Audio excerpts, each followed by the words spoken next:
कैसे बढ़ा सकते हैं? तो जैसे आप लोग योग में रोज़ कर रहे हैं ना मंडूकासन, इसमें हम यदि प्रेशर देते हैं, मेरे ख़्याल से जो योग वाले टीचर हैं जितने वो आप सबको बहुत अच्छे से बता देंगे कि मंडूकासन कैसे किया जाता है। इसके बाद इसमें ध्यान का बहुत ज़्यादा महत्व है।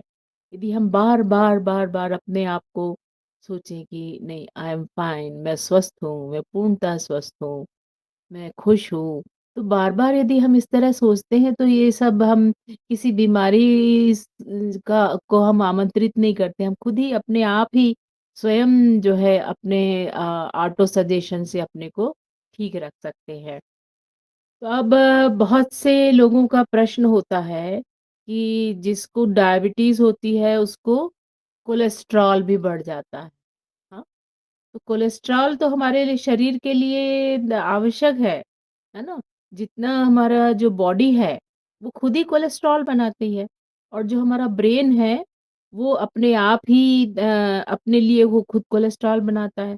तो कई बार आपने देखा होगा कि अभी जो अपने हिमालय में बहुत ज़्यादा वो हो रहा था क्षरण हुआ, पेड़ बचाओ, इसके लिए बहुत सारे एक साइंटिस्ट हैं, उन्होंने खूब ज़्यादा वो किया था, आमरण अनशन किया था।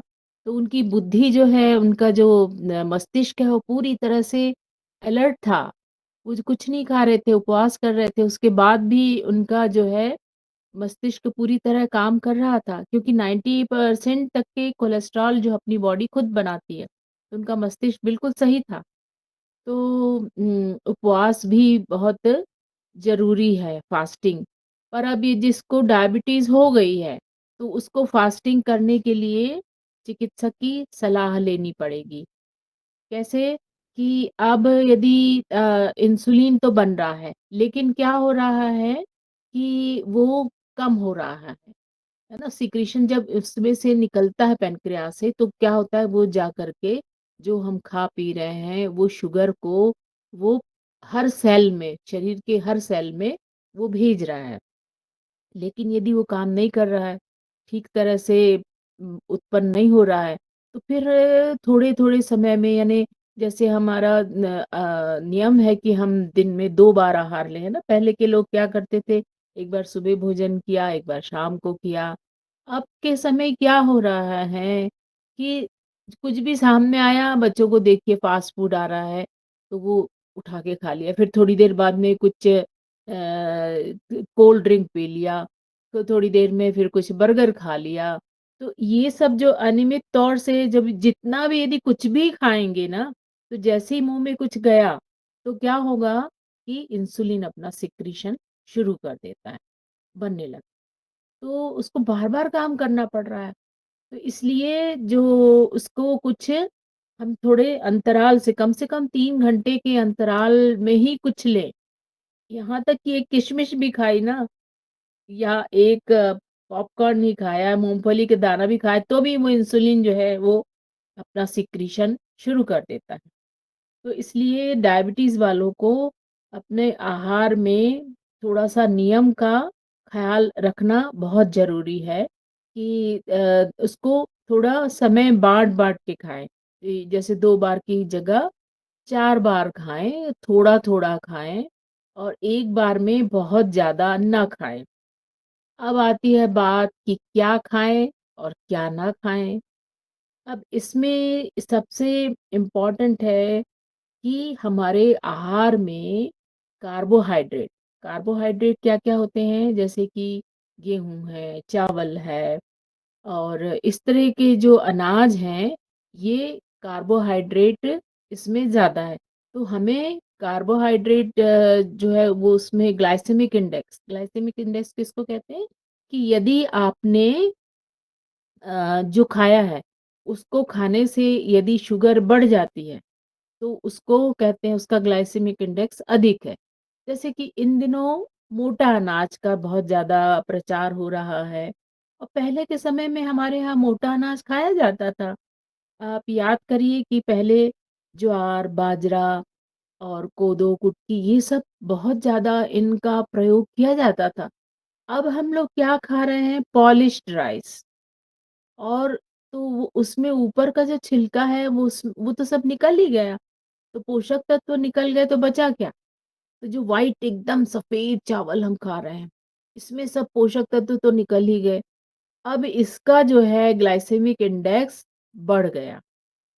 इसी तरह गेहूँ भी जो है उसमें अब क्या कर रहे हैं, चोकर निकाल के एकदम फाइन चिकना आटा खा रहे हैं, या मैदा खा रहे हैं, या मैदा से बनी चीज़ें खा रहे हैं, तो उसका भी ग्लाइसेमिक इंडेक्स बढ़ जाता है ना? अब किसका काम होता है? जैसे कि ज्वार है, बाजरा है, कोदो है, कुटकी है, इसके बारे में मैं ज़िक्र करना चाहूँगी। नादिर अली, कादिर अली, इनको हमारे देश में मिलेट मैन कहा जा रहा है। इनको इस साल पद्मश्री भी मिली है।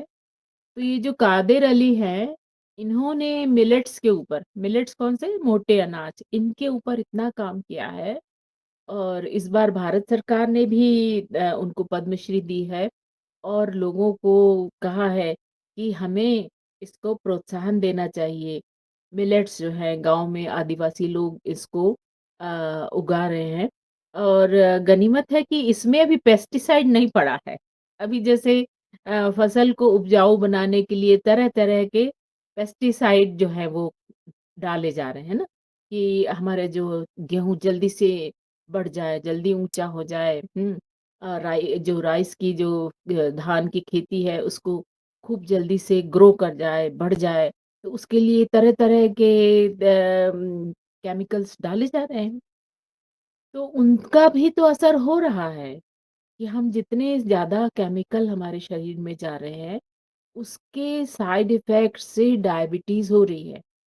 और जो ये फ़ास्ट फ़ूड की जो चलन हो गई है, अब क्या हो रहा है, छोटा बच्चा यदि जिद कर रहा है, रो रहा है, आप बाज़ार गए कि नहीं मुझे तो चिप्स ही चाहिए, मुझे तो नगेट्स ही चाहिए, मुझे तो मैगी ही खाना है।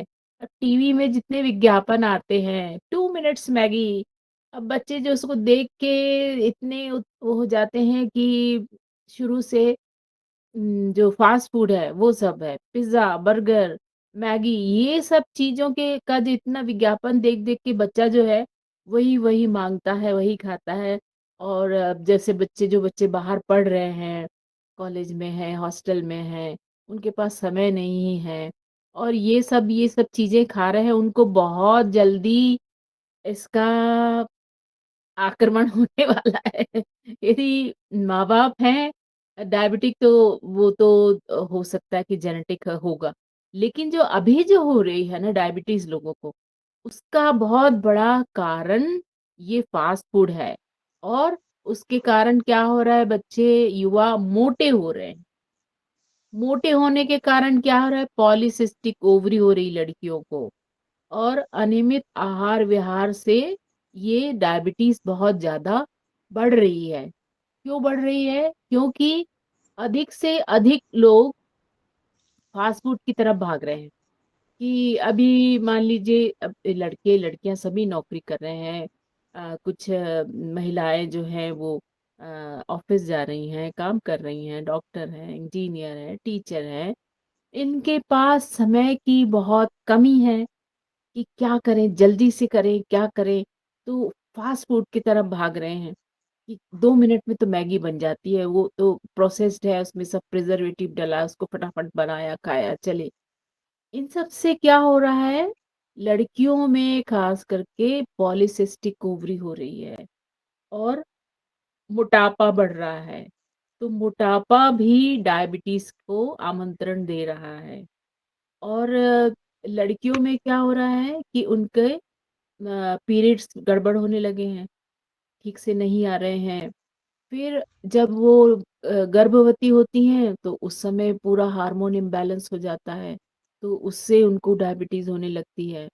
तो बहुत बार अभी इन दिनों देखा जा रहा है कि जैसे ही कोई लड़की गर्भवती होती है, तो उसका जब टेस्ट करते हैं तो पता चला वो डायबिटिक है, जबकि उसके परिवार में कोई हिस्ट्री नहीं है। माता-पिता किसी को डायबिटीज़ नहीं थी, फिर इस लड़की को क्यों हो गई? अभी तो ये युवा है, अभी तो 24-25 साल की है और इसके माता-पिता को डायबिटीज़ नहीं थी, फिर इसे क्यों हो गई? उसका कारण है कि उस लड़की ने बहुत ज़्यादा फ़ास्ट फ़ूड खाया है और अपनी हेल्थ का ध्यान नहीं दिया। योग प्राणायाम नहीं किया और फ़ास्ट फूड अधिक खाया, तो उसके हार्मोन में परिवर्तन हो गया। तो ऐसी स्थिति में बहुत ज़्यादा देखभाल करनी पड़ती है। अच्छा, आप जानना चाहेंगे कि लक्षण क्या होते हैं? कैसे पता चले कि इसको डायबिटीज़ है? तो इसमें बहुत ज़्यादा प्यास लगती है, बहुत ज़्यादा भूख लगती है और बार-बार पेशाब आती है। तो यदि इस तरह का कोई लक्षण मिलता है, तो समझिए कि उसको ये प्राइमरी उसके लक्षण हैं, तो उसे हमेशा टेस्ट कराना चाहिए। डॉक्टर के पास कब जाना चाहिए? कि यदि बार-बार पेशाब आ रही है, बहुत ज़्यादा आ रही है, भूख बहुत ज़्यादा लग रही है, प्यास बहुत लग रही है, तो फ़ौरन जो है अपना चेकअप कराना चाहिए, जिससे कि पता चल सके। अच्छा, पुरुषों में क्या हो सकता है? पुरुषों में क्या लक्षण हो सकते हैं कि उनकी यौन क्षमता कम हो जाती है और चिड़चिड़ापन दिखता है, पेशाब उनको भी ऐसी ज़्यादा आती है, भूख ज़्यादा लगती है और जो विवाहित पुरुष हैं, उनमें यौन क्षमता कम हो जाती है। तो इसका इसमें भी जो है उसका कारण भी डायबिटीज़ है। तो ऐसे यदि किसी पुरुष को इस तरह असमर्थता होती है और मूड उसका स्विंग होता है, तो उसको भी तुरंत अपनी जाँच करानी चाहिए। कौन-सी जाँच कराते हैं? एक तो फास्टिंग ब्लड शुगर देखते हैं और दूसरा खाली पेट में कितनी आती है। तो अभी पहले तो 120 मानते थे फास्टिंग में, अभी उसका घटा दिया गया है कि 100 तक होनी चाहिए। फिर पोस्ट मील पहले जो है 180 तक मानी जाती थी, अभी नया जो आया है उसमें कहते हैं कि 140 तक होनी चाहिए। तो फास्टिंग ब्लड शुगर और पोस्ट मील ये दोनों देखना चाहिए। ये यदि ठीक भी आ रही है, तो हमने यदि उस दिन कुछ नहीं खाया है, तो फास्टिंग ठीक आ जाएगी। उस दिन आपने ज़्यादा खाना नहीं खाया है, नॉर्मल ठीक डाइट लिया है, तो हो सकता है कि खाना खाने के 2 घंटे के बाद की शुगर आपकी नॉर्मल आ रही है। तो इसको जानने के लिए क्या करते हैं कि 3 महीने का जो HbA1c जो एक टेस्ट होता है, वो करते हैं। उससे पता चलता है कि पिछले 3 महीनों में आपके शरीर में शुगर कैसी रही? तो उससे ये पता चलता है उसको मापने का तरीका होता है कि यदि 6.4 आता है, तो वो नॉन डायबिटिक है। यदि 7 से ऊपर जा रहा है, तो फिर उसको डायबिटिक माना जाता है। तो ज़्यादा एज हो ना यदि 70 प्लस हो, 75 हो तो उसको 7.5 भी चलेगा और 80 का 80 प्लस है तो उसको 8 तक भी जो है ठीक है। लेकिन यंग में यदि 6.4 से 6.5 से अधिक आ रहा है HbA1c इसका मतलब है कि उनको डायबिटीज़ है। अब जब डायबिटीज़ है तो सबसे पहले आहार पे ध्यान देना चाहिए। अभी भोपाल में बहुत ज़्यादा ठंड है और काफ़ी 5 तक के चला गया टेम्परेचर तो इस समय सर्दी-जुकाम बहुत ज़्यादा हो रहा है। तो तो उस समय क्या करना चाहिए सबसे पहले तो आहार-विहार से हमें अपनी शुगर को कंट्रोल करना चाहिए। जब आहार यदि नियमित रूप से आपने लिया और अपना लाइफ़स्टाइल बदला, थोड़ा मॉर्निंग वॉक किया, थोड़ा दौड़ लगाई, योग किया, तो इससे भी आपका संतुलित हो सकता है, बिल्कुल हो सकता है, शुरुआत में। लेकिन यदि आपने ध्यान नहीं दिया और वही फिर से वही स्टाइल अपनी अपना ली, वही देर से उठना, देर से सोना और कभी भी जब भूख लगे तब खा लेना, बिना भूख के भी खा लेना। बिना भूख के खा लेना एक बहुत बड़ा कारण है कि अभी खाना पचा नहीं है, एक चीज़ पची नहीं है, अब पता चला सामने वाले ने कचौड़ी ऑफ़र कर दी, अरे गरम-गरम कचौड़ी है खा लो। गरम-गरम समोसा आया है भई एक तो खा लो क्या फ़र्क पड़ता है। अरे भाई अभी खाना खाया, पेट भरा है, क्यों खा लें? पर बिना भूख के खा लेना भी एक बहुत बड़ा इसका दुष्परिणाम देखने में आता है। अभी यंग जनरेशन में जितनी युवा पीढ़ी है, इनमें देखा जा रहा है कि ये लोग अपने खान-पान पे बिल्कुल ध्यान नहीं दे रहे हैं।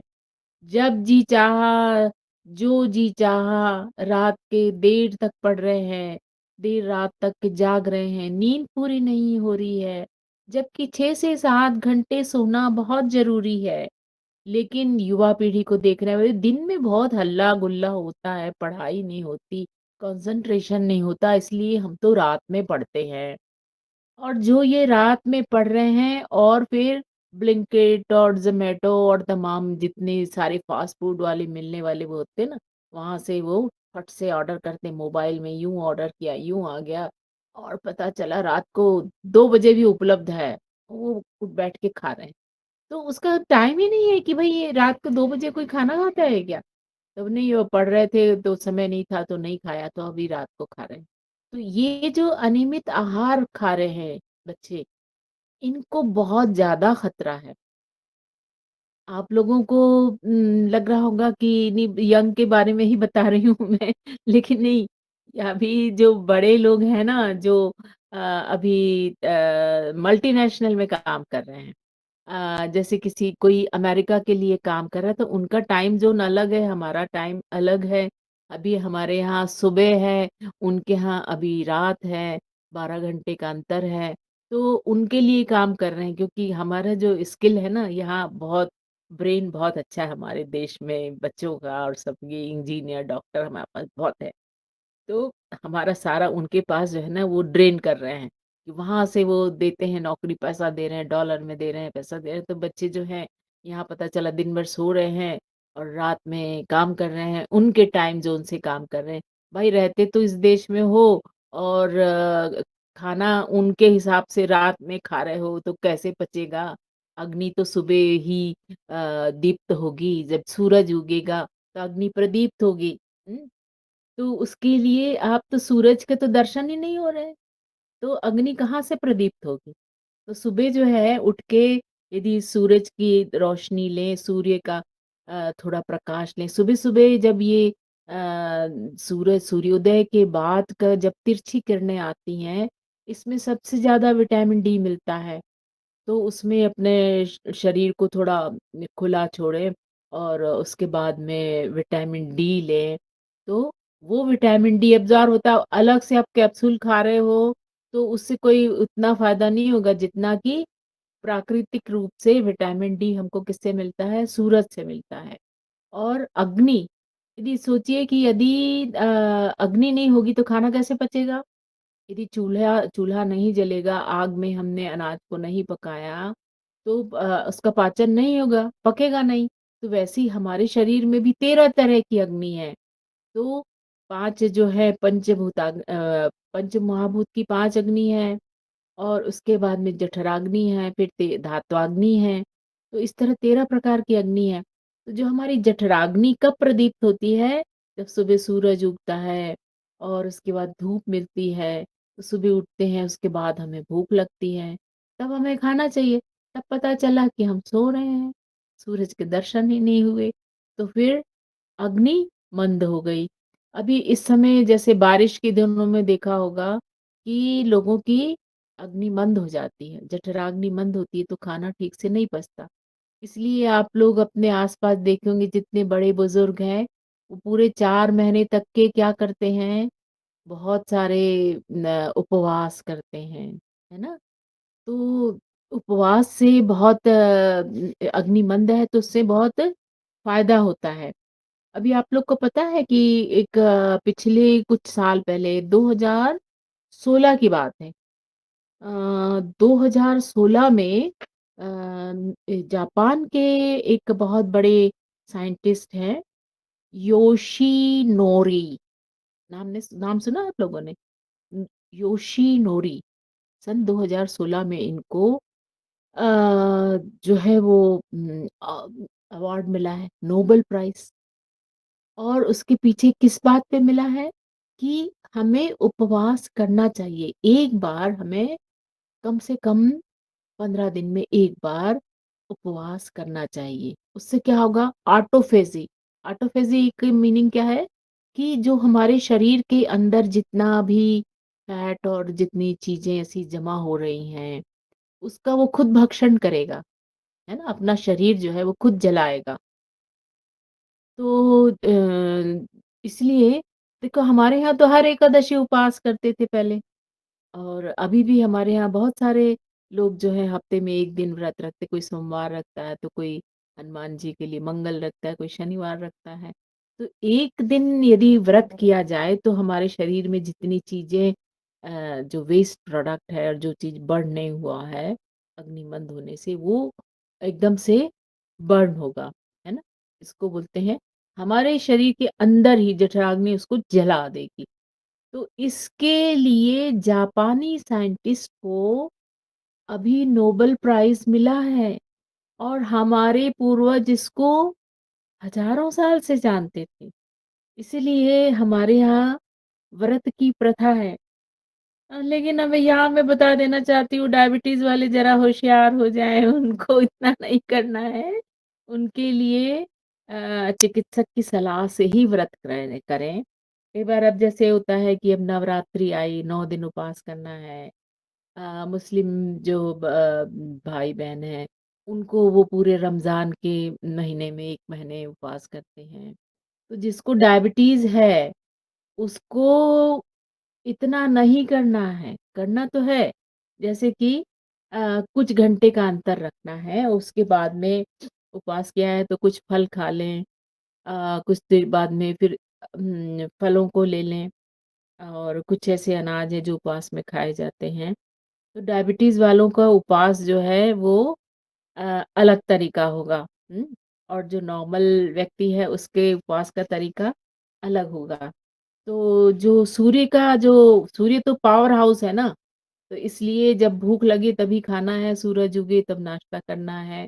सुबह मतलब हम खाने के नौकर तो नहीं है ना, जब भूख लगी तभी खाना चाहिए और जब भी सूरज उग रहा है और उस समय हमारी अग्नि प्रदीप्त है तब खाना चाहिए। तो हमारी जो ये पिट्यूटरी ग्लैंड है ना, यही तो सब कंट्रोल करती है। तो पाचन जितने भी हार्मोन हैं, जैसे कि इंसुलिन है, थायराइड है, ये सब का कंट्रोल कौन कर रहा है? पिट्यूटरी कर रही है ना। तो यदि हम सुबह उठ के ध्यान करते हैं, अभी जैसे विनायक जी ने बताया, भ्रामरी बताया, तो जब भ्रामरी करते हैं आप यहाँ हाथ रख के देखो तो सच में ऐसा वाइब्रेशन फ़ील होता है। तो ये पिट्यूटरी ग्लैंड जो है वो एक्टिवेट हो जाती है। तो भ्रामरी से बहुत ज़्यादा ये पिट्यूटरी ग्लैंड एक्टिव होती है। तो हमें नियम से कम 11 बार तो करना ही चाहिए। वो भी खाली पेट करें तो बहुत अच्छा है। यदि नींद नहीं आ रही तो भी करना चाहिए, तब भी फ़ायदा होता है। तो ये जो है योगासन जो है इसमें बहुत मदद करेगा और जो हम जो कहते हैं ना कोलेस्ट्रॉल जो है, तो ये किस चीज़ से बढ़ रहा है? ज़्यादा फ़ास्ट फूड से, ज़्यादा तली चीज़ों से। तो डायबिटीज़ वालों को इससे बचना पड़ेगा। ये जो फ़ास्ट फूड है और ज़्यादा तली हुई चीज़ें हैं, कार्ब्स में जैसे कि बहुत ज़्यादा मैदा और व्हाइट ब्रेड और इसके अलावा बिस्किट्स हैं और फाइन जो ये मिलते हैं ना सब आपके क्या कहते हैं बिस्किट्स हैं, पेस्ट्री है और खूब बढ़िया नमकीन है, समोसा है, कचौड़ी ये सब जो चीज़ें हैं, ये आपकी डायबिटीज़ को बढ़ा देंगी। तो उसके लिए क्या करना है कि नॉर्मल जो हमारा आटा है उसमें बिना चोकर चोकर को नहीं निकालना है, चोकर सहित खाना है और साबुत अनाज, साबुत में क्या-क्या ले सकते हैं? चना है, मूँग है, मोठ है, इसको यदि अंकुरित करके खाएँगे, तो इसके गुण बढ़ जाएँगे। तो डायबिटीज़ वालों को ये जो अनाज है, इनको यदि अंकुरित करके खाया, तो बहुत ज़्यादा फ़ायदा होगा। दूसरा मेथी ज़रूरी है, मेथी का प्रयोग बिल्कुल करना है, हुँ? मेथी को क्या करना है कि 2 चम्मच मेथी रात में गला दी और उसके बाद उसको अपने सुबह उसका पानी भी पी लिया और फिर उसके बाद उसको चबा के खा लिया। तो ये भी डायबिटीज़ में बहुत मदद करेगी। दूसरी चीज़ है नीम का प्रयोग, करेले का प्रयोग, तो जितनी भी कड़वी चीज़ें हैं ना ये भी डायबिटीज़ में मदद करती हैं। तो आहार में यदि हमने गिलोय है, नीम है, करेला है, इनको ऐड किया, इनको लिया नियमित रूप से तो गिलोय घर में लगा लीजिए, गिलोय तो त्रिदोष शामक है, तो गिलोय लीजिए और इसके अलावा अपना नीम का कुछ कोमल पत्तियाँ हैं वो लीजिए, जामुन का सीज़न है तो जामुन खाइए और जब यदि सीज़न खत्म हो जाता है तो इसकी गुठली को पाउडर करके ये रख लिया जाए और जामुन का पाउडर लिया जाए, तो इससे फ़ायदा होता है। हुँ? और दूसरी जो अ, शारीरिक रूप से कोई लक्षण ऐसे दिखते हैं, जैसे कि डायबिटीज़ वालों को पैर में यदि किसी तरह का कोई प्रॉब्लम है, सुन्नपन आ रहा है, तो फ़ौरन डायबिटीज़ वालों को डॉक्टर को दिखाना चाहिए और हमेशा अपने पैर का परीक्षण करते रहना चाहिए, है ना? एक नीचे आईना रख कर के नीचे तलवों को देखो कि कहीं इसमें पैर में कुछ ऐसे फफोले तो नहीं पड़े हैं।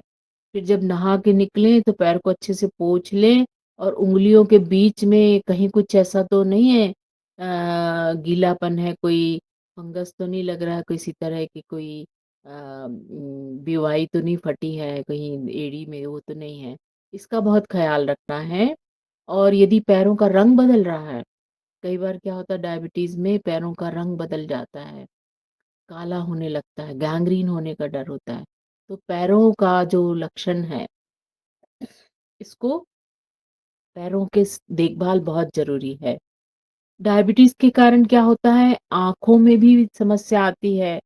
आँख में विज़न कम होने लगता है, यदि दृष्टि धुंधली हो रही है, तो फ़ौरन आँखों की जाँच कराना चाहिए, क्योंकि इसके एक उपद्रव ये भी है, आँखों में तकलीफ़ होती है और आँख में धुंधलापन आता है या चश्मे का नंबर बार-बार बदल रहा है, तो भी फ़ौरन जाँच करानी चाहिए कि इतनी जल्दी-जल्दी चश्मे का नंबर क्यों बदल रहा है? हो सकता है आपको डायबिटीज़ हो। दूसरा, यदि आपको मोटापा ज़्यादा है, तो उस समय आप अपने ब्लड टेस्ट कराएँ और देखें कि कोलेस्ट्रॉल ज़्यादा तो नहीं है। हार्ट हार्ट के ऊपर भी इफ़ेक्ट होता है डायबिटीज़ से, तो इसलिए नियमित रूप से यदि जो बहुत लंबे समय से डायबिटिक हैं, तो जिनको मधुमेह बहुत लंबे समय से, कई सालों से है, तो उनको एक बार अपना पूरा परीक्षण कराना चाहिए, हार्ट की जाँच करानी चाहिए क्योंकि ये भी उपद्रव हो सकता है, हार्ट का प्रॉब्लम भी हो सकता है और इसके साथ ब्लड प्रेशर बढ़ सकता है। तो ये मैं आपको डरा नहीं रही हूँ, ये मैं बता रही हूँ कि डायबिटीज़ के उपद्रव ये भी हैं कि ब्लड प्रेशर भी हो सकता है, थायरॉइड तो उसकी बहन है। जिसको डायबिटीज़ हुआ उसको पता चला कि थोड़े दिन बाद थायरॉइड की समस्या भी आ गई और ब्लड प्रेशर भी हो गया। फिर आँखों की समस्या हो गई और बढ़ गया तो किडनी भी पे असर होने लगता है और बढ़ गया तो डायलिसिस पे जाना पड़ता है। तो ये सारे उपद्रव डायबिटीज़ के कारण होते हैं, तो सबसे अच्छा यही है कि हम डायबिटीज़ को होने ही ना दें और जैसे आप सब कर रहे हैं, नियमित व्यायाम करें, योग करें और आपके योगाहार में आहार के बारे में इतनी चर्चा होती है, तो जो आहार बताया जाता है इसमें आदरणीय रामदेव बाबा ने जितना इसके बारे में प्रचार किया है आहार-विहार के बारे में, तो एक तरह से सारी दुनिया जाग गई है कि सब योग देखिए योग डे होने लगा अब तो और अभी ध्यान का दिन आ गया इस बार तो है ध्यान के लिए पिछले साल से ये मनाया जा रहा है कि ध्यान भी करना चाहिए।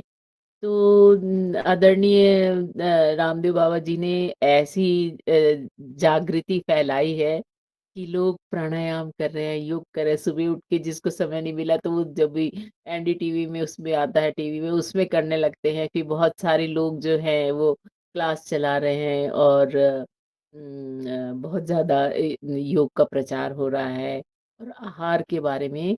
तो ये इससे बचा जा सकता है यदि अभी किसी परिवार में माता-पिता दोनों को डायबिटीज़ है और अभी कोई जो इसमें सुन रहे हैं, इसमें तो ज़्यादातर मुझे तो बड़े लोग ही दिखाई दे रहे हैं, जो यंगस्टर हैं, जो युवा हैं, उनको भी ये संदेश दीजिए कि अपना आहार-विहार सही रखें और उसके साथ अपना दिनचर्या को बिल्कुल ठीक रखें, समय से सोएँ, समय से खाएँ और रात्रि जागरण ना करें।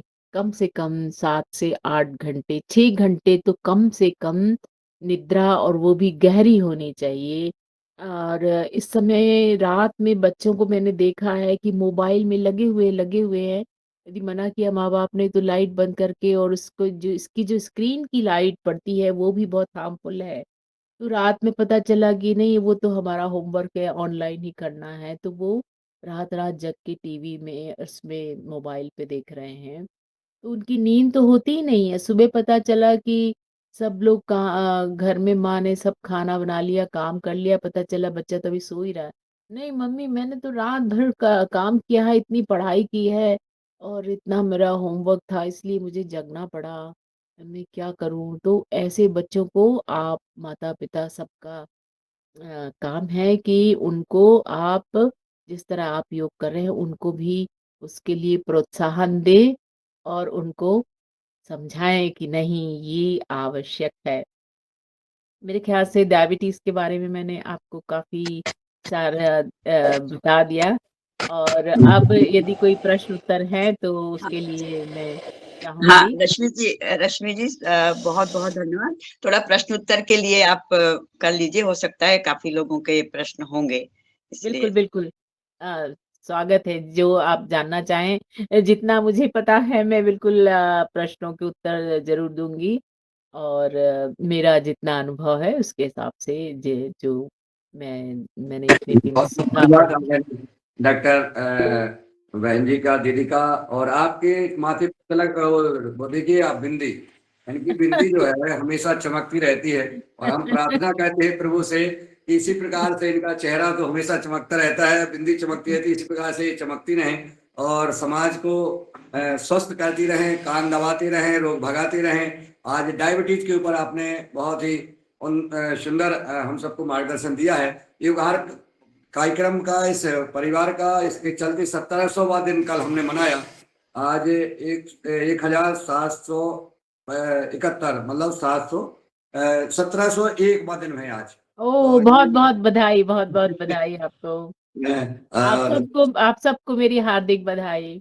जी, जी, बहुत बहुत धन्यवाद। और डायबिटीज से संबंधित और विभिन्न रोगों से आपने चीन में भारत का परचम लहराया। डॉक्टर रश्मि झा जी की, बहन जी की, जो हमने व्यथा सुनी थी, आपका संघर्ष यानी आपका पुनर्जन्म हुआ है। जी, बिल्कुल, और बिल्कुल। वो संघर्ष आज, लेकिन अब आज जो चेहरे पे खुशी दिखती है, इसलिए आपके अनुभव, बहुत कुछ अनुभव है, विषम परिस्थितियों में आपने संघर्ष किए हैं, अपना जीवन बदला है।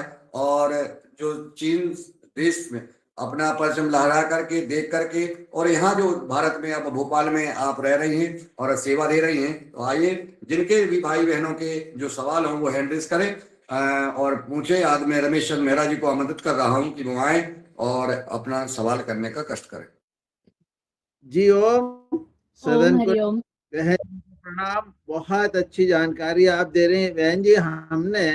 हम हलोल में एक प्राकृतिक चिकित्सा और प्राकृतिक खेती के कार्यक्रम में गए थे। वहां पर एक प्लेट हमें दी है, अच्छा सुनिए। अच्छा। और वो प्लेट जो है हुँ, हुँ। एक्यूप्रेशर से संबंधित प्लेट दी है। तो हाँ, उस हाँ। प्लेट का कैसे हम उपयोग करें जिसमें शुगर में लाभ हो सके? जी ओम। देखिए ऐसा है कि जो एक्यूप्रेशर वाली प्लेट है, उसपे जब हम खड़े होते हैं, तो क्या होता है कि हमारे जो हाथ में जितने पॉइंट हैं, वैसे ही हमारे पैर में भी सारे पॉइंट होते हैं। जैसे कि हमारा जो अंगूठा है, ये हमारे ब्रेन को रिप्रेज़ेंट करता है और ये सारी उँगलियाँ जो हैं, जितनी टो है ना? पैर के अंगूठा, उँगलियाँ, ये सारे इसमें भी कुछ-कुछ पॉइंट हैं और पूरा जो हथेली है और पैर के जो तलवे हैं, उसमें बहुत सारे रिफ्लेक्स पॉइंट हैं शरीर के। तो जब हम उस पे खड़े होते हैं, तो उसमें क्या होता है कि सारे पॉइंट दबते हैं।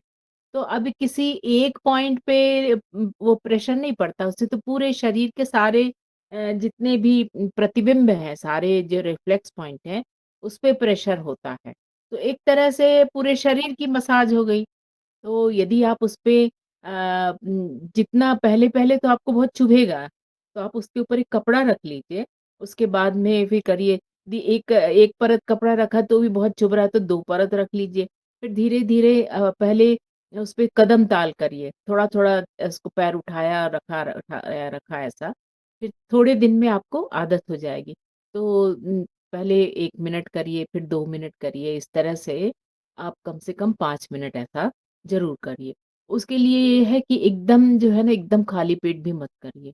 थोड़ा खाने के कुछ देर बाद यानी सारे पॉइंट यदि एक्टिवेट हो गए और खाने के तुरंत बाद किया तो उल्टी सी लगने लगती है।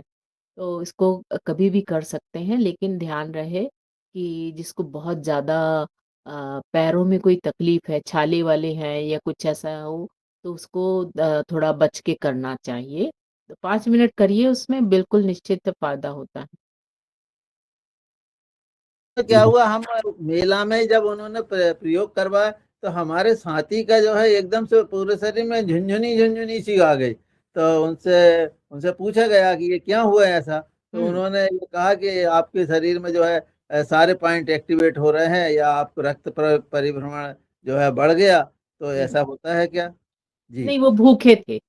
जिनने किया है, वो उन्होंने कुछ खाया नहीं था और यदि आपका पेट खाली है और ऊर्जा उस समय कम है और पेट में आपके शरीर में ऊर्जा का संचार अभी उतना नहीं हो रहा, खाली पेट है, भूख लगी, एनर्जी डाउन है और पता चला कि सारे पॉइंट एक्टिवेट कर दिए एकदम से ज़ोर से, तो पता चला कि एकदम झुनझुनी आने लगेगी, वो तो गड़बड़ है। तो इसीलिए उसका ख़्याल रखना चाहिए कि एकदम भरे पेट नहीं करना है, एकदम खाली पेट नहीं करना है।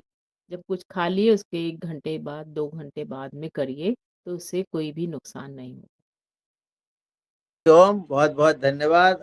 हमको हमने जो प्लेट लाया है उस पर जो है हम निश्चित रूप से ये प्रयास हाँ, करेंगे। जी ओम। करिए, ज़रूर। जी, धन्यवाद मेहरा जी। अब आदरणीय अशोक पटेल जी बनाड़ा नर्मदापुरम से आप अपना सवाल करें। जी ओम। ओम, दीदी नमस्कार। नमस्कार। इसका कोई स्थायी हल नहीं है शुगर का? देखिए स्थायी रिवर्स कर सकते हैं, डायबिटीज़ को रिवर्स करना संभव है, पर कैसे? जैसे मैंने पहले ही कहा, एकई साधे सब सधे, सब साधे सब जाए, हैं? रहीमन मूली सींचिए, जड़ में पानी, है ना? जड़ में पानी दे, फूले फले सधाए। है ना? तो यदि आपने एक चीज़ साध ली, आहार-विहार, है ना? खान-पान अपना ठीक रखा, अपना दिनचर्या ठीक रखी और जो मैंने बताया आपको कि आहार कैसा लेना है, मोटा अनाज खाना है, हरी सब्जियाँ जैसे आपकी थाली में आधा हिस्सा आप जो है केवल सलाद खाइए, चौथाई हिस्सा जो है कार्ब्स कार्ब्स जैसे कि रोटी, चावल और उसके बाद में बाकी का चौथाई जो है उसमें आप खूब सारी सब्जियाँ खाइए, तो आप अपने शुगर को कंट्रोल कर सकते हैं।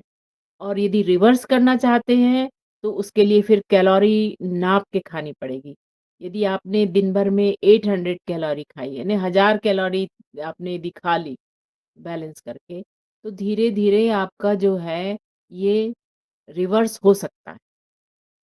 तो पर यदि कोई इंसुलिन डिपेंडेंट है तो उसका रिवर्स होना मुश्किल है। पर यदि अभी-अभी शुरू हुआ है और कुछ गोलियाँ खा रहे हैं, तो अब जैसे कि वो आपकी जो है पतंजलि में 2 दवाइयाँ बन रही हैं ना, तो वो एक तो उसका जो एक तो ज़्यादा फोर्ट वाली है ना? मधुनाशनी है, तो तो मधुनाशनी और वो ग्रिड। मधु ग्रिड है, तो यदि हम्म। साधारण मधुनाशनी लिया और ज़्यादा हो रही है तो मधु ग्रिड ली, तो इस तरह से आप उसको कंट्रोल कर सकते हैं। और यदि आपने ठीक से जैसे मैंने बताया कि कैलोरी काउंट करके लें, है ना? तो कैलोरी किसमें कितनी कैलोरी है, जैसे कि आपने 100 ग्राम आपने पालक ली, तो उसमें बहुत कम है, 30 से 35 कैलोरी, हाँ? और यदि आपने एक चाय शक्कर वाली पी ली, तो पता चला वो तो 200 कैलोरी हो गई। फिर पता चला एक रसगुल्ला खाया तो पता चला कि 300 कैलोरी हो गई। तो इन्हें कैलोरी को हमको कैलकुलेट करना पड़ेगा। तो अब ये सब नापना तो बड़ा मुश्किल है कि किसमें कितनी कैलोरी है। हुँ? तो इसका भी चार्ट मिलता है। कौन से उसमें कितनी कैलोरी है इसका आप आप सर्च करिए तो इसका चार्ट मिल जाएगा और आप चाहेंगे तो मैं इसका कोई कोई एक कोई ऐसा आपको शेयर कर संस्थान, दूँगी। कोई ऐसा हैदरा संस्थान है जो बिल्कुल शक्कर हैदराबाद में को है। बिल्कुल है खाने पीने से बिल्कुल कंट्रोल करवा दे? ऐसा कोई संस्थान है देश में? संस्थान तो है। आप कहाँ पे है? देखिए आप पतंजलि में जाके 7 दिन जा कर के और अपना वहाँ पे हरिद्वार में जाके और रहिए और उसके बाद में करिए फिर जो उनने लाइफ़स्टाइल बताया है, वो यदि आप नियमित रूप से पालन करते हैं तो बिल्कुल ठीक हो सकता है। लेकिन होता ही है कि 7 दिन वहाँ जैसा बताया और वैसा आहार लिया और फिर जब वापस घर आए, तो फिर वहीं के वहीं जो घर में बन रहा है वो खाने लगे तो फिर तो वहीं के वहीं हो नहीं, जाएँगे। नहीं, घर में तो अपन ये परहेज कर सकते हैं, लेकिन जैसे बाहर कहीं जाना होता है, कहीं बाहर घूमना फिरना होता है, तो फिर वो परहेज में गड़बड़ी आ जाती है, क्योंकि बाहर का फिर मजबूरी में खाना ही पड़ता है। ये सब चीजें जो घर में अपने को मिलती है वो बाहर थोड़ी मिलती है। हाँ, तो तो इसलिए ये फिर एक प्रॉब्लम। हाँ, तो हम्म। यही बात होती है कि हम जब वहाँ जाते हैं हो जाता है। एक और हमारे आयुर्वेद के बहुत अच्छे ज्ञाता हैं एक माधव साने जी थे वैद्य पुणे के पास खापोली में। तो वो वैद्य जी जो हैं वो डायबिटीज़ को रिवर्स करते थे। तो उनका लड़का जो है रोहित साने उसने जो है वो कहा कि मेरे पिताजी उसने एमबीबीएस किया था कि मैं देखता हूँ कि मेरे पिताजी डायबिटीज़ रिवर्स कर रहे हैं तो मैं भी करूँगा। उसने 15 साल अपने पिताजी वैद्य जी के साथ में काम किया और उसने फिर वो खापोली में अपना वो खोला है माधव बाग वाला। तो उसमें वो 7 दिन रखता है और उसके बाद में फिर सिखाता है। फिर अपने आहार का पूरा किट बना के दे देता है कि 30 ग्राम आटा खाना है, अब 30 ग्राम का नाश्ते का पैकेट दिया, फिर आटा जो दिया, एक दिन इडली का, एक दिन है उसका उपमा का, ऐसे अलग-अलग छोटा-छोटा पैकेट बनाया, वो दिया, फिर इतनी सब्ज़ी खाओ, इतना ये खाओ। तो इतना कैलकुलेट करके वो देते हैं, तो वैसा वो खाने से लोगों की रिवर्स हो गई। लेकिन बाद में जब वो वापस अपने घर पे खाना नॉर्मल डाइट शुरू करते हैं, तो पता चला फिर वहीं पहुँच जाते हैं।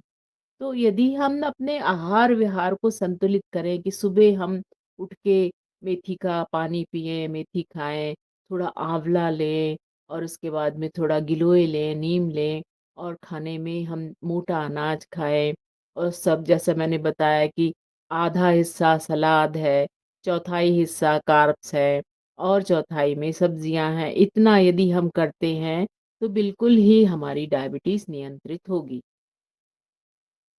मेरा एक अनुभव है इसमें, जितने भूखे मरोगे उतने ही अच्छा रहेगा। हम्म। हाँ, बात तो सही है कि यदि आप कुछ नहीं खाएँगे, तो अपने आप ही शुगर कंट्रोल हो जाएगी। लेकिन आपको काम करना है, जीवन चलाना है, तो ऊर्जा की तो आवश्यकता है ही। ऊर्जा हमें सूरज से मिलती है, हाँ?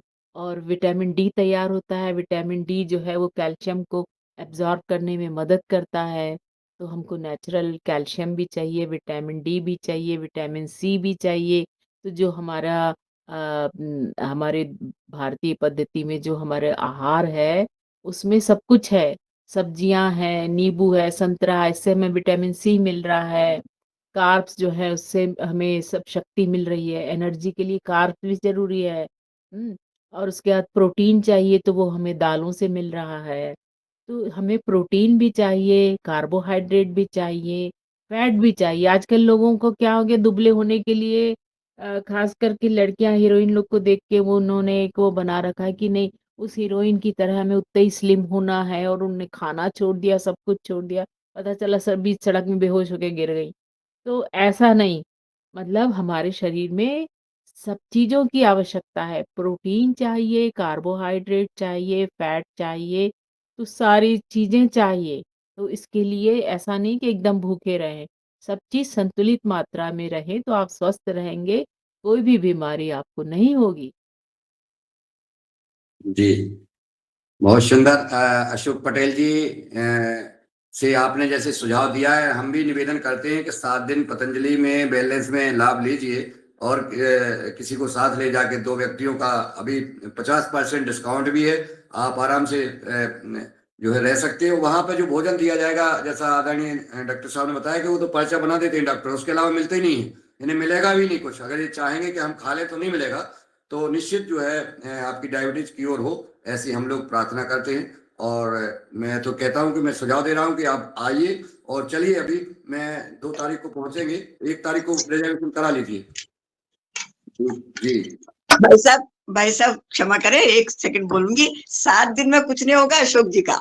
अशोक जी को वहां पे आप महीना भर रुका दीजिए, मैं बता रही हूँ तब उनकी आदत पड़ेगी कि अब मुझे घर में आके पराठे नहीं खाना है या कहीं जाता हूँ तो कुछ कंट्रोल कर लेना है। आप 7 दिन में कुछ नहीं होने वाला है। केवल उनको 1 महीना रोक बिल्कुल जेल में डाल दीजिए वहां पर, आप रामदेव बाबा के पास में, महाराज जी के पास वो आपका चलो उसके लिए आप कर सकते हैं, और अशोक जी आपकी बात मान के करेंगे हाँ, बात तो मान लेते हैं, ये बात तो सत्य है। वो बिल्कुल दिल के इतने मेरे अच्छे व्यक्ति मेरे हैं। को खत्म करना है, नहीं उसको वो प्राकृतिक रूप से खत्म करना, गोली वोली सब बंद करना है। नहीं, चलो तो हम जो बात आपकी करते जो हैं। सोच है ना अशोक जी आपकी जो ये सोच है ना, अंदर से बस ये सोच बना लो कि मुझे तो खत्म करना ही है, तो देन 100% खत्म होगा। और ध्यान करिए, क्योंकि ध्यान करने से आपके जो पिट्यूटरी ग्लैंड है और थायराइड सब, रश्मि जी इस बात को आप मानते हैं ना कि पहले तो थायराइड बिल्कुल आता है, बिल्कुल थायराइड से बिल्कुल बिल्कुल वहीं से तो हार्मोन जरूर पेनक्रियास के लिए जाते हैं। तो जरूर सबसे पहले जरूर तो जरूर आपको ध्यान करना, और ध्यान केवल 5 नहीं, बिल्कुल हमारे आदरणीय मुनीलाल जी भाई साहब जैसे कि बता रहे हैं, उन्होंने तो काफी लंबे समय ध्यान करना आरंभ कर दिया है। मैं अशोक जी से भी बोलूंगी कि आप 15 मिनट का नियमित ध्यान करिए और थोड़ा ध्यान डाइट ध्यान का ये लगा रहा हूँ, ध्यान करिए लगा रहा हूँ, उससे फायदा भी है, मेरे को लगा रहा हाँ, हूँ मैं ध्यान, बिल्कुल उससे उससे बिल्कुल। ज्यादा और और फायदा मिलता है। आपने ये और जो प्रण कर लिया है कि मुझे डायबिटीज दूर करना है, तो वो निश्चित हो जाएगी। ये प्रण ही सबसे ज्यादा वो करता है। जी मैं धन्यवाद आपको भारद्वाज आंटी, आपको मैं कहना चाहूंगी कि आप ना सबको मंडूक आसन अच्छी तरह सिखा दीजिए। मंडूक आसन और उज्जाई प्राणायाम। तो जो नहीं रश्मि जी, मंडूकासन के लिए तो सभी रोज करते हैं और बोलते भी हैं, महाराज जी ने तो बताया, और ये सर मंडूकासन रोज करते हैं और ये बोलते भी हैं कि मंडूकासन डायबिटीज के लिए, पर उसको अधिक समय तक करना है। अधिक असली में आसन में क्या है, समय का बहुत महत्व है। जो रोग है उसमें जब समय और सही विधि कि भाई अंगूठा अंदर जाना चाहिए, पेनक्रियास दबना चाहिए, लिवर दबना चाहिए, ये इन बातों का, बारीक बातों का ध्यान रख के समय का जब अधिक देंगे तो निश्चित फायदा होगा। हमारे महाराज जी जो कह रहे हैं इतने दावे के साथ में, तो ऐसी गलत नहीं है, वो सारा उनके अनुसंधान के बाद ही सारी बातें हो रही हैं। जी चलिए, बहुत बहुत धन्यवाद। आज चलिए मैं बहुत सुंदर। बस मैं ये कहना चाहूंगी कि जो मंडूकासन नियम से यदि करते हैं और उसके बाद सर्वांग आसन करेंगे तो ये थायराइड वाला प्रॉब्लम भी ठीक होगा। हलासन, सर्वांगासन, तो ये सब आसन जितने हैं इसमें यदि नियम से किए जाएं तो निश्चित है आपको फायदा होगा। और जैसा कि वहाँ पतंजलि में वहाँ जाके यदि रहेंगे तो क्या है, कोई भी चीज यदि आप 21 दिन करते हैं ना तो वो आपकी आदत बन जाती है। तो 3 हफ्ते लगातार यदि वो फॉलो कर लेंगे, तो वो आपके आदत बन जाएगी। एक बार आदत बन गई तो फिर आप कोई को यदि आपके सामने 4 समोसे भी रखेंगे तो आपका मन नहीं करेगा। आपके सामने यदि आपको रसगुल्ला बहुत पसंद है, 4 रसगुल्ले रखे हैं, आप नहीं खाओगे, 1 खा के संतुष्ट हो जाओगे। तो इस तरह से आप इसको जो है कोशिश करिए कि आप आसन नियम से करें, प्राणायाम नियम से करें, और ऑटो सजेशन सबसे इम्पोर्टेंट है।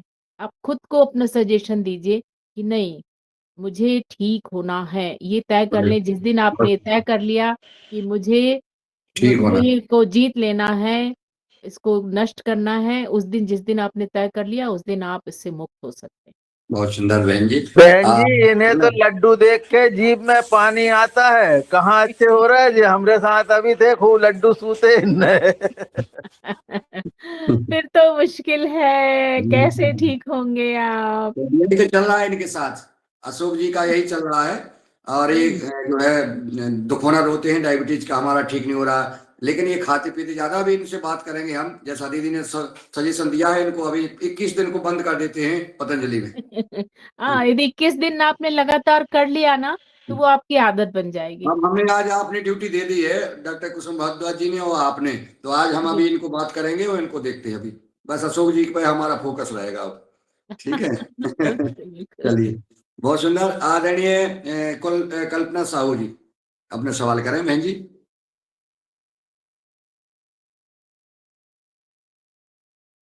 हाँ जी, कल्पना जी बोलिए।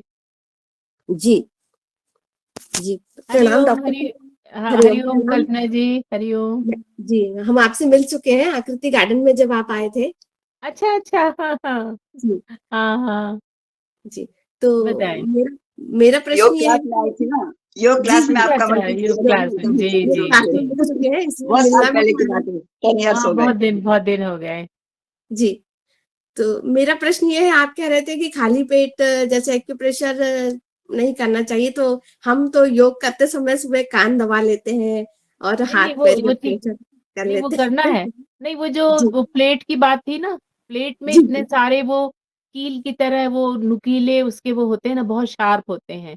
तो जी, जी, उससे क्या होता है कि बहुत तेज़ी से उसमें प्रेशर पड़ता है, तो जी, उससे सारे पॉइंट एक्टिवेट हो जाते हैं। तो वो जो कदम ताल करना है उसमें ना, तो उसमें क्या होता है कि एकदम से पूरे सारे पॉइंट एक्टिवेट हो जाते हैं। पर योग तो हमेशा खाली पेट में ही करते हैं। जी, और यदि कोई डायबिटिक है, तो वो थोड़ा-सा कुछ खा ले, है ना? जैसे कुछ एक आध फल खा ले, कुछ न नट्स खा ले, तो वैसा। और नहीं तो करना खाली पेट ही करना चाहिए योग तो। जी। और एसिडिटी के पेशेंट जो होते हैं, जैसे मुझे हाइपर एसिडिटी का प्रॉब्लम है, तो हुँ। उसमें भी खाली पेट रहने से तो एसिडिटी बढ़ती है। तो हाँ, तो उसके लिए सुबह उठकर आप सबसे पहले अविपत्तिकर चूर्ण है 1 चम्मच ठंडे पानी से ले लीजिए, तो आपको एसिडिटी नहीं होगी। दूसरा जो अपन दिवाली में लाई होती है ना, जी, धान को फोड़ते हैं तो लाई बनती है और चावल को फोड़ते हैं तो मुरमुरा बनता है। तो जो लाई जी, होती है दिवाली में हम लोग भगवान को चढ़ाते हैं ना, वो लाई जी, लीजिए 1 मुट्ठी भर और थोड़ा-सा दूध में भिगो के लीजिए तो पूरा एसिड को सोख लेगा।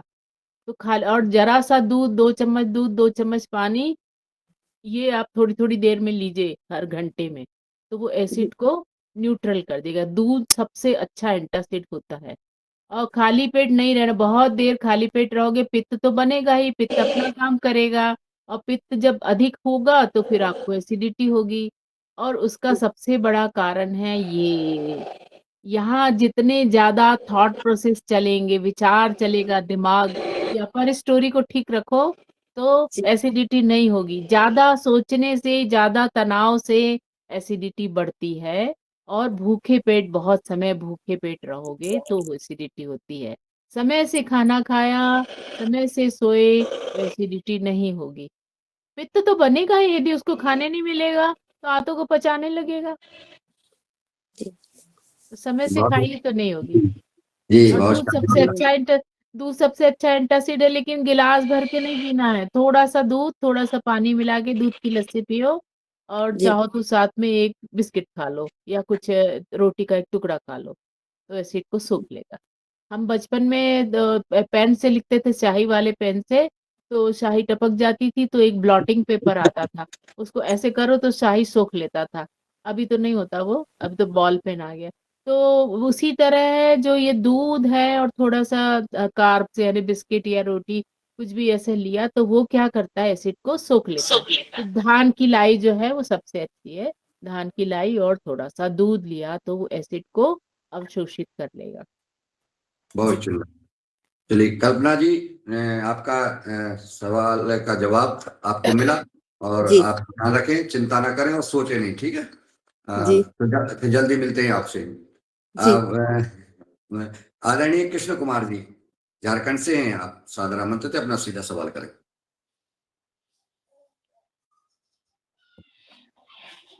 ओ प्रणाम डॉक्टर हाँ जी, साहब। ओम, ओम। आपसे हम पहले भी मिलते रहते हैं, फोन जी, से जी, बात। जी, जी, जी, जी। और आज प्रश्न है, कुछ लोग आप तो एरिकुलर थेरेपी के स्पेशलिस्ट हैं, चीन से चल के आई। जी। मेरा प्रश्न है कि ये जो आज मधुमेह का विषय है, शुगर का, हुँ, हुँ। तो एरिकुलर थेरेपी में कहने का मतलब कर्ण बिंदु चिकित्सा में जो बिंदुएं हैं शुगर की, जिसको अम, अ, लगा देने से, जो सीड लगा देने से ठीक हो जाता है, हुँ, वो एक हुँ। बार कर चुका था, लेकिन फिर भी आपसे मैं एक बार प्रयास करूंगा कि जानने का कि वो पॉइंट कहाँ कहाँ पर हैं, देखिए बताने का। हमारे कान में जो ये ऊपर का हिस्सा है या इसके यहाँ पे अंदर पैनक्रियास का पॉइंट होता है, इस जगह। ऐसा कान ऐसा पकड़ेंगे ना, तो यहाँ पर उसका पॉइंट है पैनक्रियास का, इस जगह। तो आप तो पूरा कान दबा लीजिए यूँ-यूँ, और ये ऊपर वाला हिस्सा को ऐसे दबाएँगे, तो आपको उसमें बहुत आराम मिलेगा। मैं एक बार आप उसको मॉडल में दिखा देती हूँ।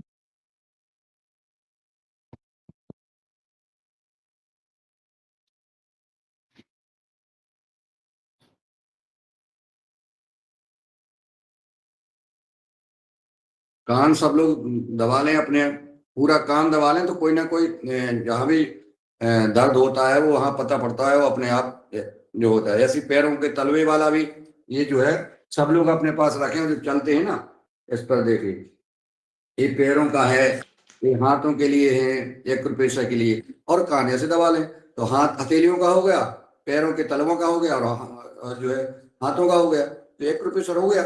इससे जो है अपन को सारे दबा जी में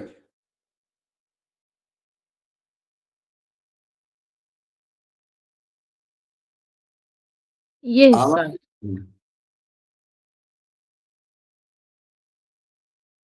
यहाँ पर है।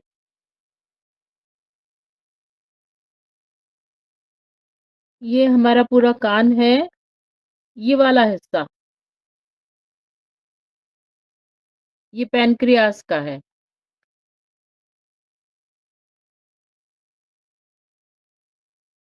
तो यहाँ पर यदि दबाव डालेंगे, तो इससे उसमें एक वो दाना लगा लीजिए और कान को ऐसे-ऐसे दबाते रहिए यूँ। और पैरों में जो है टखने से 4 अंगुल ऊपर, वहाँ पे प्रेशर डालिए। फिर देखिए ये तो माइक्रो सिस्टम है ना?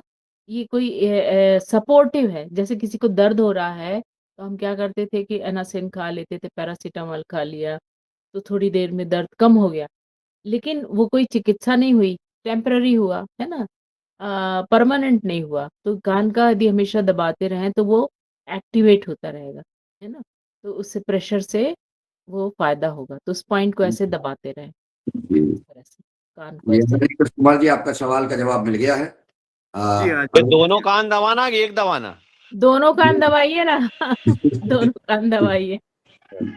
एक भी दबाए तो भी चलेगा। नहीं, दोनों ही दबाओ, क्या दिक्कत है? दोनों दबाइए तो अच्छा है।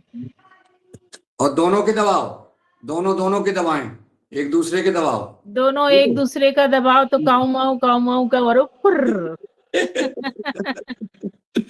चलिए चलते हैं हरे कुमार जी। बचपन में खेलते थे ना, हाँ। हम भाई-बहन ऐसे ही खेलते थे आपस में, एक दूसरे को कान दबा के काऊ माऊ फुर्र। तो वैसे ही आप भी ऐसे ही काऊ माऊ करो, और दबाओ तो फ़ायदा होगा, निश्चित होगा। चलिए, आदरणीय हरेंद्र कुमार जी, आपका सवाल।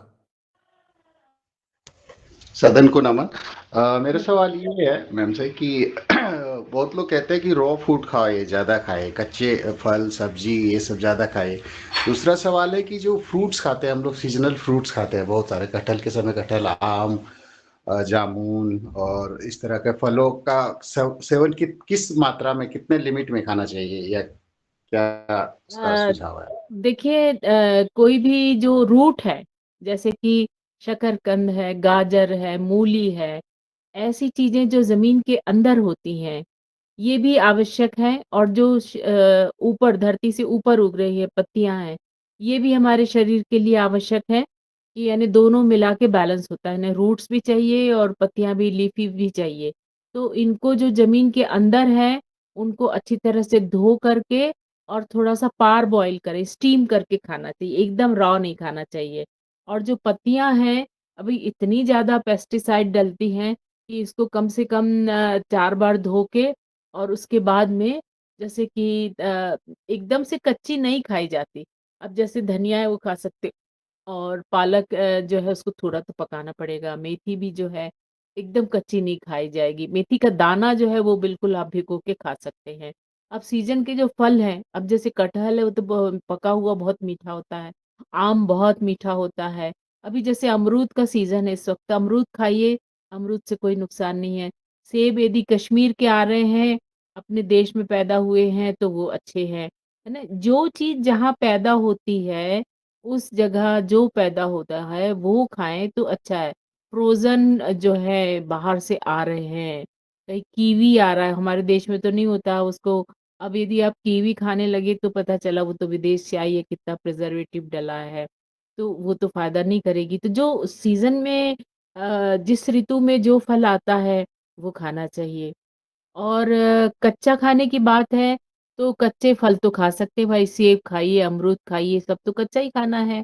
लेकिन जो रूट वाले हैं, शकरकंदी है, आलू है, ऐसी चीज़ें जो भी हैं, इनको कच्चा नहीं खाना चाहिए। और फल तो डायबिटीज़ वालों को जो है मीठे फल नहीं खाना है, पर अमरूद, सेब, जामुन ये तो खा सकते हैं, बिल्कुल खा सकते हैं। जी, बहुत बहुत शालीबात जी। अगला सवाल और अंतिम सवाल आदरणीय डॉक्टर रोसल्ला राव जी, आप अपना सवाल करने का कर जी बहन जी, ओम धन्यवाद भाई साहब। ओम बहन जी, मेरा ये तो मेरा सवाल ये था कि थोड़ा हटके है विषय से। हुँ, हाइपरटेंशन बेस्ड जो बीपी होता है, हुँ, हुँ। उसके लिए क्या करना चाहिए? क्योंकि बहुत सारी चीज, क्योंकि ये ऐसा है जो जिसका कोई समझ भी नहीं आता, रह जाता है। तो इसके बारे देखिए, में थोड़ा। बीपी का सबसे बड़ा कारण है आज का जो ये टीवी मीडिया, बहुत अहम रोल है इसका।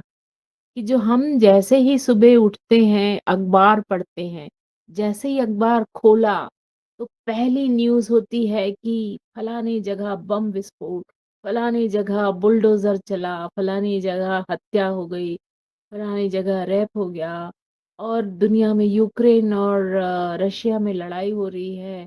तो पता चला बांग्लादेश में हिंसा हो रही है, नेपाल में ज़ेन गड़बड़ कर रहा है। तो ये सारी चीज़ें जब हमारे दिमाग में आती, जैसे हम जो भोजन करते हैं, तो भोजन करने से जो आहार से जो हमें फ़ायदा होता है, नुकसान होते हैं। यदि अति खाया तो पेट गड़बड़ होगा। तो वैसे ही हमारा जो दिमाग है, इसको हम क्या-क्या खिला रहे हैं, आँखों के माध्यम से जो हम देख रहे हैं, वो भी तो हमारे ऊपर असर करेगा। जो हम कानों से सुन रहे हैं, रेडियो में सुन रहे हैं कि इतने नेगेटिव नेगेटिव, सुबह अखबार जैसे आया तो मैं तो आँख बंद करके अखबार उठाती हूँ, जब पूरा दिन निकल जाता है उसके बाद देखती हूँ। पता चला कि यदि आँख खोल के मैंने पहला न्यूज़ देखा तो वही हत्या और बम विस्फोट और ये भूस्खलन और तूफ़ान और कहीं पे भूकंप आया है, कहीं पे बाढ़ आई है। तो वो सुबह उठते साथ दिमाग में ये सारी चीज़ें आती, एकदम से हमारे दिमाग वो हो जाता है, कंकशन हो जाता है और ये अरे! ये क्या? तो इससे बीपी बढ़ता है। दूसरी बात, यदि हम बहुत हैवी खाते हैं, नमक बहुत ज़्यादा खाते हैं, खूब ज़्यादा नमक डाल के और खूब ज़्यादा हम इस तरह का खाते हैं, तो उससे हमारा बीपी बढ़ता है और तनाव सबसे बड़ा कारण है। आज के समय में कौन-सा ऐसा व्यक्ति होगा जिसको तनाव नहीं है? महँगाई का तनाव है, बीमारी का तनाव है, आर्थिक स्थिति ऐसी हो रही है कि जो अभी हमारे अर्थशास्त्री कह रहे हैं कि इतना रुपए का कितना डिवैल्यूएशन हो गया है, डॉलर इतना बढ़ गया है। जभी एक समय था कि $1 और ₹1 बराबर होता था। आज डॉलर 90 पार कर रहा है, हमारा रुपया जो है ₹90 के बराबर $1 हो गया है। किसी समय ₹1 और $1 बराबर होता था।